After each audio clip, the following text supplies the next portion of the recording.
Hi folks, I'm Andrew and welcome back to my channel. Now I want us to continue the discussions we've been having on certain topics from my book, How Daddy Issues Can Become God Issues. Now we've seen in the past few videos that we've done that we've uncovered a lot of things, a lot of issues as it relates to fatherlessness and how it's having a negative effect on our homes, our families and our communities at large. But I want to deviate from what we've been discussing just for a little bit in this video, even though it won't be much of a deviation and you'll see as we go along. But I wanted to step back from the book a little bit to discuss a video that I've seen on social media with Dr. Umar Johnson. He did an interview on the Daily Wrap-Up Crew podcast and the video has gone viral. It's garnered a lot of conversation about what he had to say. Now, Dr. Umar spoke more than an hour on this video, and he touched a number of subjects and a number of topics, but there's a particular area of the video that I want to focus on in this video. Now, personally, I didn't plan to do anything on this video, but as the video with Dr. Umar went viral, it stirred up more conversation and I found myself talking about it more with other people. And so I decided, hey, why not talk about it on my channel? And considering the fact that what I'm about to share from the video falls in line with some of the things that we've been talking about in the past videos about fatherlessness. Now, I've heard Dr. Umar Johnson speak before, and anybody who's heard him knows exactly which angle he comes from. So I've agreed and disagreed a number of times with things he's had to say. But in this video, as I said, he touched on parts of a subject that we've been discussing about fatherlessness. And so I want us to get into this video and I'll give you my comments on what I think as we go along. Let's get into it. Over here, I want to say this to us though, because we try to act like the way sisters treat us doesn't have a history that we are not at least partly responsible for. Let's be honest. The black woman has had to hold down the black house by herself, although imperfectly. She's had to do it by herself since the mass incarceration of black males began in the 1970s. You understand me? Most of our children are raised by a single mother right now. And it has been that way for about 50 years. So when a sister says, I don't need a man, because she couldn't find one strong enough to hold her down. Or when you meet a woman and you say, sister, I'm strong enough to be your man. You ain't got to work or you ain't got to pay the bills or whatever. Pull back. I got you. And she can't do it because all the other men before you who disappointed her. So what I'm saying is, black men, we got to be patient with our women because we created that personality. Now, like I've said, I've agreed and disagreed with things Dr. Umar Johnson have said. And in this clip right here, you heard what he had to say. He's advocating that black men be patient with black women because black women have held down the homes by themselves for a number of years. He pointed to when there was the mass incarceration of black men, even though I think women have been holding down the homes way before that. But anyway, let's move on. But the thing that got me was, he said, men created the women that we see today. Now, I understand where he's coming from. A lot of men have abdicated their responsibilities. And so they've left women in a vulnerable position where they've had to be the one person to hold down the home, to hold down the family for a long period of time, which is true. But to say that men have created the women we see today, I have to disagree with that, Dr. Umar. So we can reverse the question or reverse the situation and say, well, did women have anything to do with help creating the men that we see today? It's a question. There's something to consider. So why can't women be patient with men? Just as he's advocating for men to be patient with women. But I understand what he's saying and where he's coming from, because for too long, a lot of black men have just abandoned their responsibilities, and it's created a serious problem in terms of fatherlessness. Remember, we've talked about fatherlessness for the past few videos, and that's the problem in our society. It's affected our homes which in terms has affected our society and our communities. And so that's the problem we're having here. So I agree, yes, because black men have abandoned their responsibilities, it's created a problem. It's also created a mindset among many women, not just black women, but many women have created a mindset because they've had to fend for themselves. And I agree with that. But let's move on in this video.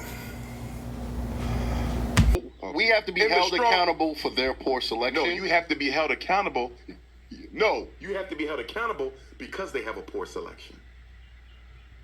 See, what you're saying, you're selecting a poor mate. And what I'm saying is they don't have much to select one, so of course she's going to end up with a poor mate. And why is she going to end up with a poor mate? Because we as black men are not raising black boys to be the men that our women need.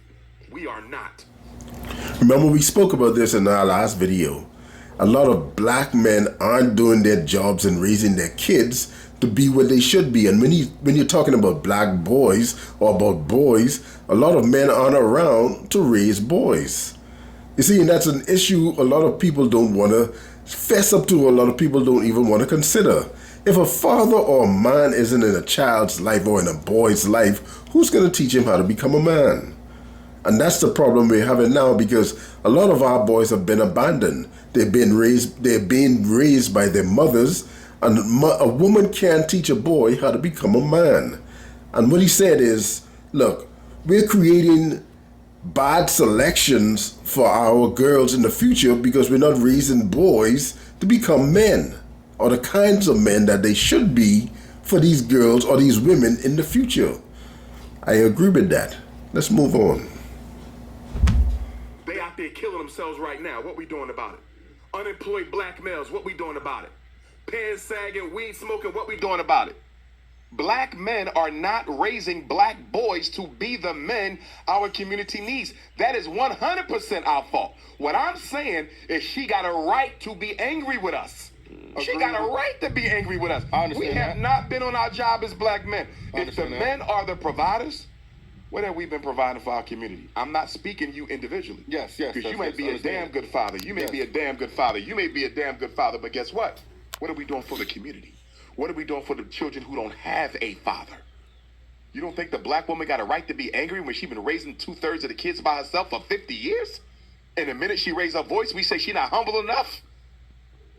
She had to become masculine to survive the rape, the molestation, the domestic abuse. Are you telling me you can't see how we created that? I understand that. This is an interesting point because now he's saying a woman has a right to be angry with men because she's been forced to raise kids by herself.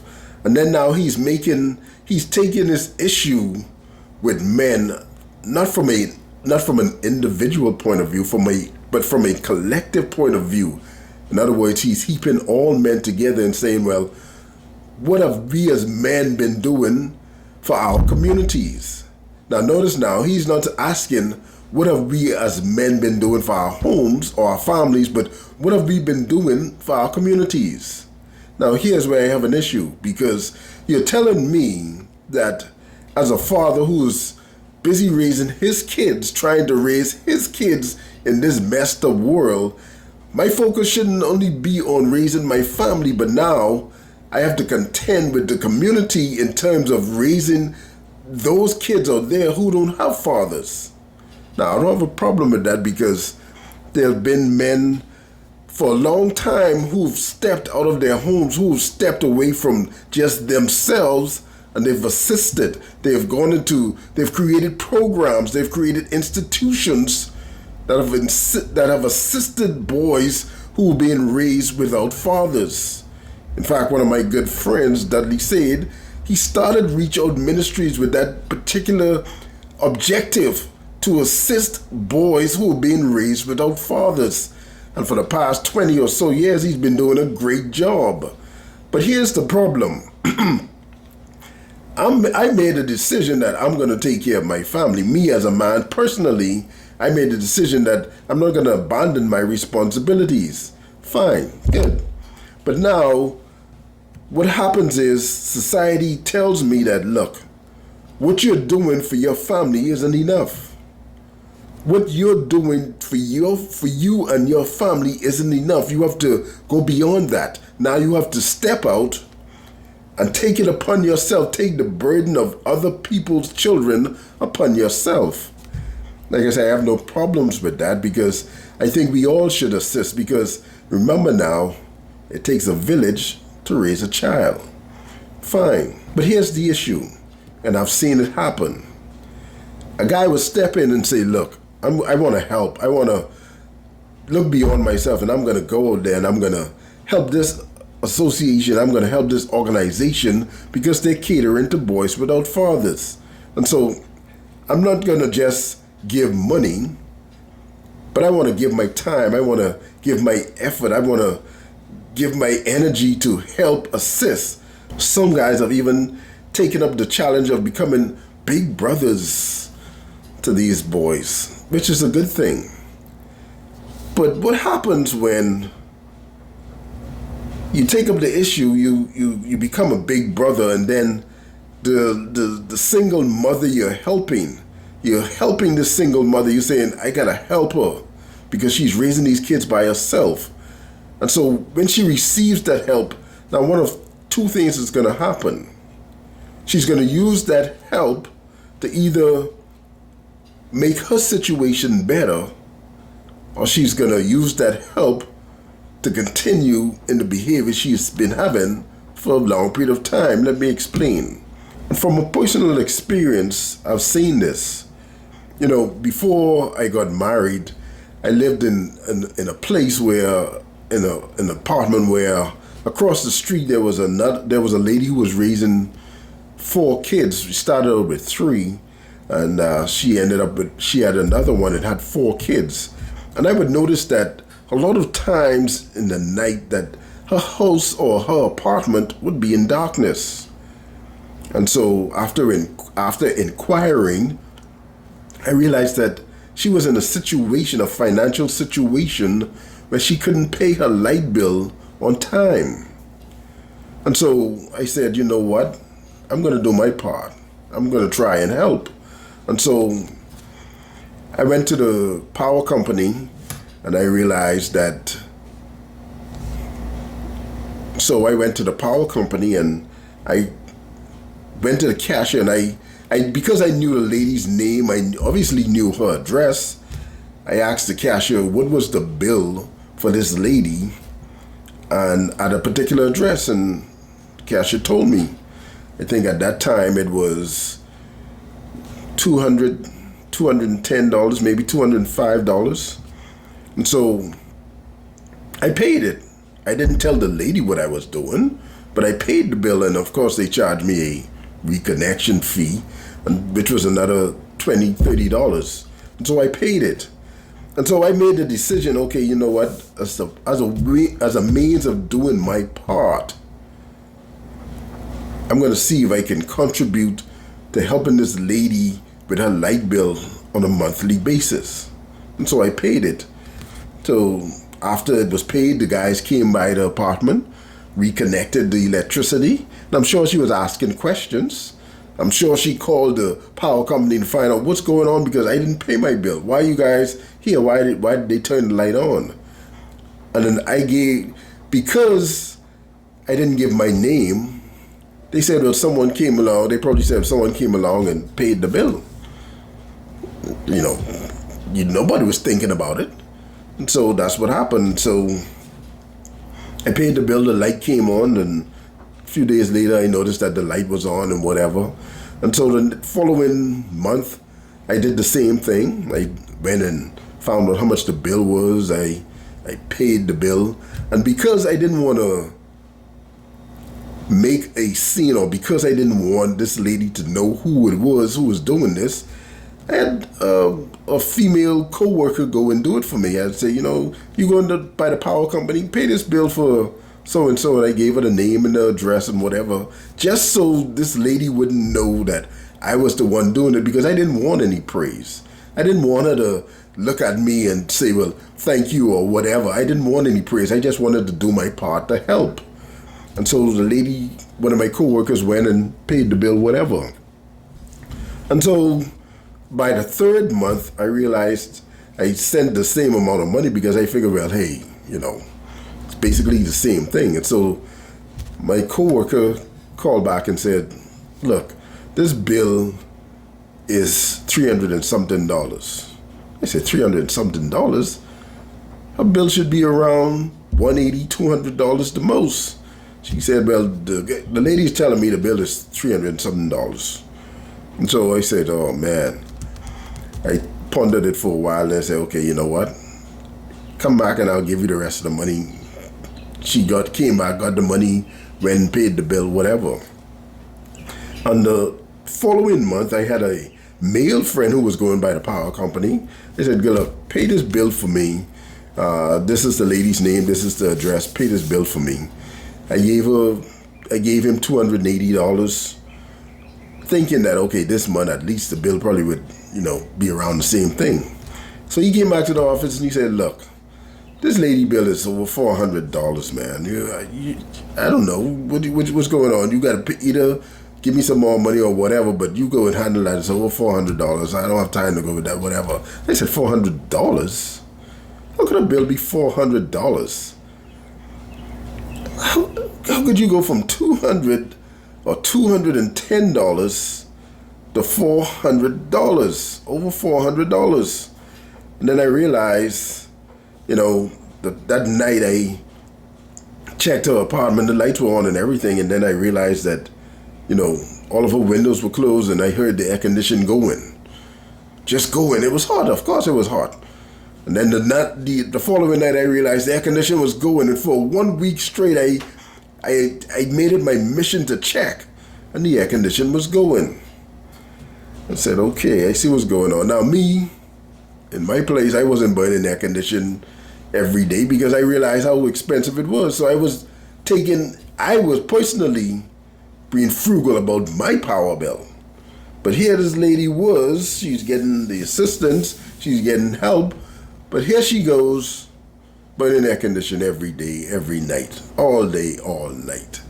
And that's when I realized, hey, this is a bad situation. And so I made the decision, okay, I'm not going to punish her for burning air conditioning, but I'm not going to let this go on because I don't know how far this bill is going to go. So I made the decision, you know what? I'm going to budget this amount of money to assist her with a light bill. And it's not going to be $300-400. I'm going to budget $150, $180 to pay towards a light bill. What happens after that? Hey, that's it, because I didn't see where this is going. And so that's what I did. The following month, I paid $150. And would you believe that days later the power was off again? The power was off. Why? Because instead of using that situation or that help to say, you know what, I'm going to try and save some money or make my life or make my situation better, she took advantage of the situation. She took advantage of it and said, oh, somebody's paying my power bill. Here we go. I can live free. And mind you, not everyone responded this way. What I'm saying is, sometimes your help turns out to be a problem because the person used it to their advantage. And here's Dr. Umar saying, what are we doing for the community? Now, we as guys could go there in the community and help, but some people are going to use it to their advantage. They're going to take advantage of you. They're going to take advantage of your help. And that's what we see happening. But I didn't mean to go on that much, but let's go on. Let's see what else Dr. Umar has to say. Picking Pookie and Ray-Ray instead of... You're making her a scapegoat. No, she's picking a scapegoat. No. There's good Can I ask you a quality question? men that they ignore. Why she even got it? Why is there even a Pookie in the selection? You gotta ask her. No. I'm gonna tell you why there's a Pookie in the selection. What? Because black men have abandoned black boys and have allowed social media, white media, athletes, and rappers to raise them. That's why she with Pookie. If we never allowed Pookie to develop, she would not have a Pookie. Here's another point that just baffles my mind. Dr. Umar is saying, okay, if we as men do what we're supposed to do, we would not have bad selections for women to choose from. We In other words, we won't create a Pookie and a Ray-Ray for future girls to choose from. Now, this is where Dr. Umar is missing one point, and that point is we live in a fallen world. And no matter how many men, trust me, no matter how many men make the decision, you know what, I'm going to stay home and raise my kids and do what I'm supposed to do, we can get all the men in the world or in our society to say, that's what I'm going to do, which, by the way, is almost an impossibility. But even if it happens, do you realize there's still going to be a Pookie and a Ray-Ray?